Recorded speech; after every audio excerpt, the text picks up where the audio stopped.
See? Devotees think, well, I want to be known as the great scholar. I want to be like the big authority around here.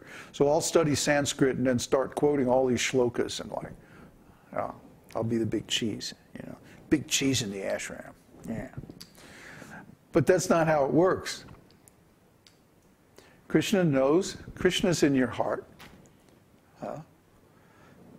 If by studying Sanskrit, you're able to perceive the finer, deeper meanings in the shlokas and the prayers of the advanced devotees, and in this way enhance your devotional service, then Krishna will support it very nicely.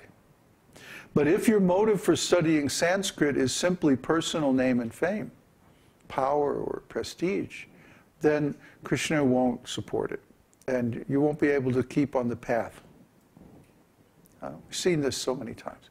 Or somebody will think, oh, I want to do more service, better service than anybody else. And so they'll get on this big passionate trip, you know, and they'll over-endeavor, and what happens? They fall down, and then they lose their taste for devotional service. They can even lose their taste for the holy name, which is tragic. Because this is a kind of offense, you see. What one is doing is spending a lot of energy that could be used to serve Krishna and please Krishna, but trying to please his own false ego, his own sense of self-importance instead. So we see a lot of devotees do this, especially in the early stages, neophyte stages of devotional service. Well, what's the cure? You come up with a regulated system of daily service, and you stick to it, and you don't deviate from it. You don't take on any additional service that you can't sustain. The trick is, that's the dog. You take on just enough service that you're fully engaged, but not too much service so that you're over-engaged. You leave enough time for rest, enough time for relaxation, or whatever you need to keep your service steady. This is very important. Otherwise, you won't be able to maintain. You won't be able to sustain. This is a marathon. This is a long-distance run.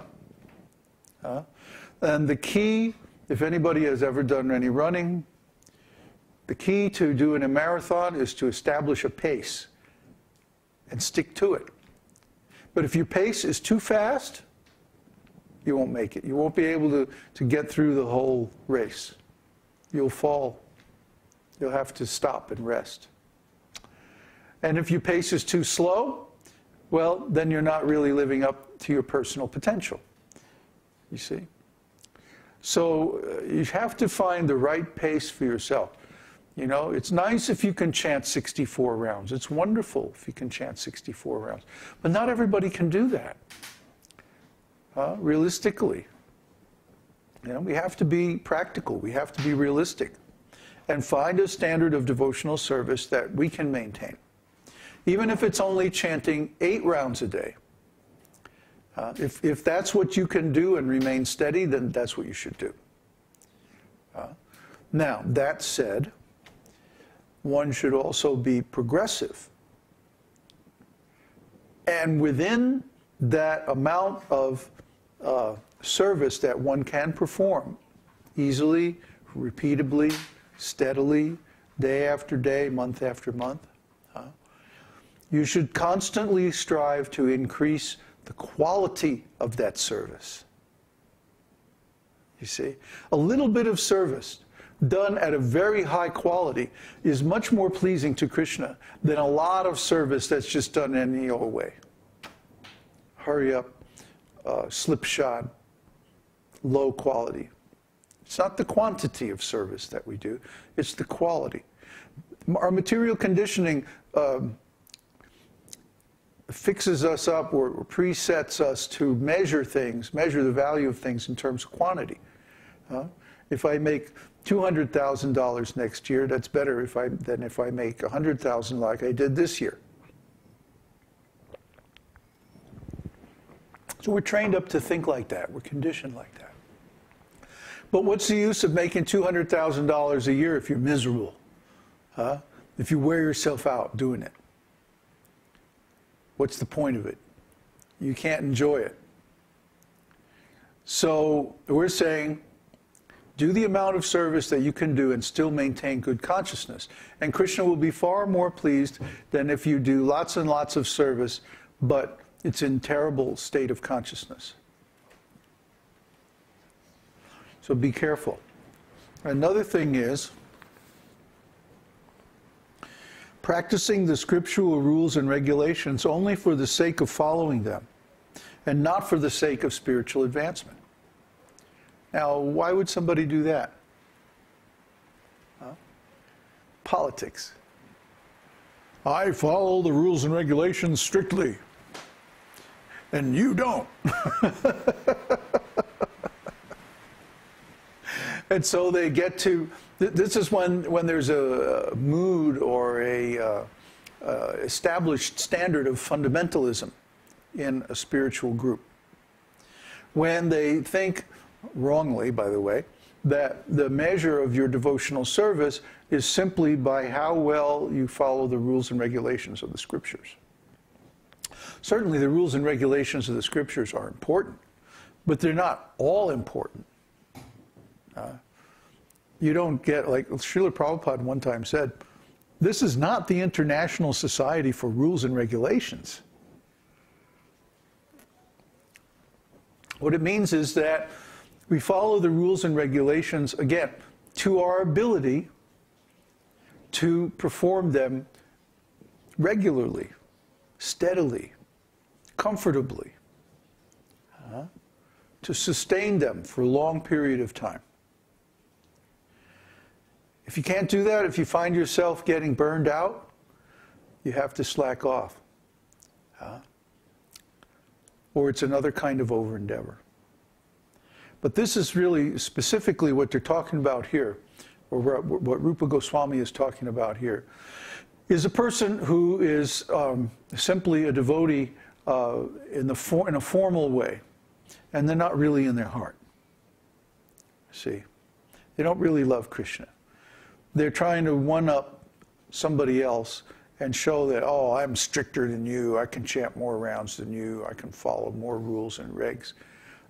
There's a mantra for opening the door, a mantra for walking down the street, a mantra for waking up, a mantra for going to the bathroom, and I know all of them. Well, see what kind of mentality that is. It's not very devotional, really, is it?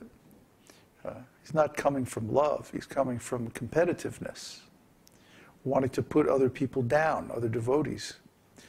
And Krishna doesn't like that very much. He's not very pleased by that. So we should avoid that mentality and practice the rules and regulations, but practice them for the purpose of developing the desire to love Krishna. That's what the result of practicing the rules and regulations should be. If it's anything else, then we're not practicing them properly. So the other thing to be aware of is following the rules and regulations whimsically or working independently, like establishing your own set of rules and regulations, different from the ones in the scriptures. Or sometimes you accept the rules and regulations and sometimes you reject them, according to your mood. Or thinking that they don't apply to you for some reason. Well, guess what? They apply to everybody. So we have to be humble before the wisdom of the scriptures and the great devotees. We have to accept that those rules and regulations are in the scriptures for a good reason.